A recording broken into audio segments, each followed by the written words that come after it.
Épître de Paul aux Éphésiens, chapitre 5. Devenez donc les imitateurs de Dieu, comme des enfants bien-aimés, et marchez dans la charité, à l'exemple de Christ, qui nous a aimés, et qui s'est livré lui-même à Dieu, pour nous, comme une offrande et un sacrifice de bonne odeur. Que l'impudicité, qu'aucune espèce d'impureté, et que la cupidité ne soit pas même nommée parmi vous, ainsi qu'il convient à des saints. Qu'on n'entende ni paroles déshonnêtes, ni propos insensés, ni plaisanteries, choses qui sont contraires à la bienséance, qu'on entende plutôt des actions de grâce, car, sachez-le bien, aucun impudique ou impur, ou cupide, c'est-à-dire idolâtre, n'a d'héritage dans le royaume de Christ et de Dieu. Que personne ne vous séduise par de vains discours, car c'est à cause de ces choses que la colère de Dieu vient sur les fils de la rébellion. N'ayez donc aucune part avec eux. Autrefois vous étiez ténèbres, et maintenant vous êtes lumière dans le Seigneur.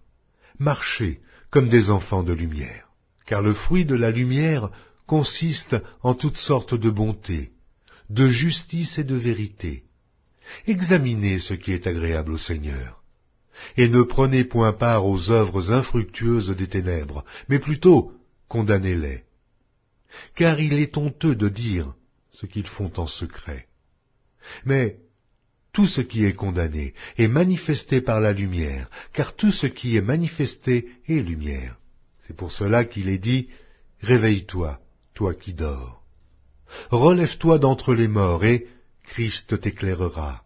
Prenez donc garde de vous conduire avec circonspection, non comme des insensés, mais comme des sages. Rachetez le temps, car les jours sont mauvais. C'est pourquoi ne soyez pas inconsidérés, mais comprenez quelle est la volonté du Seigneur. Ne vous enivrez pas de vin, c'est de la débauche. Soyez au contraire remplis de l'esprit. Entretenez-vous par des psaumes, par des hymnes et par des cantiques spirituels, chantant et célébrant de tout votre cœur les louanges du Seigneur. Rendez continuellement grâce pour toutes choses à Dieu le Père, au nom de notre Seigneur Jésus-Christ, vous soumettant les uns aux autres dans la crainte de Christ. Femmes, soyez soumises à vos maris, comme au Seigneur, car le mari est le chef de la femme, comme Christ est le chef de l'Église, qui est son corps, et dont il est le Sauveur.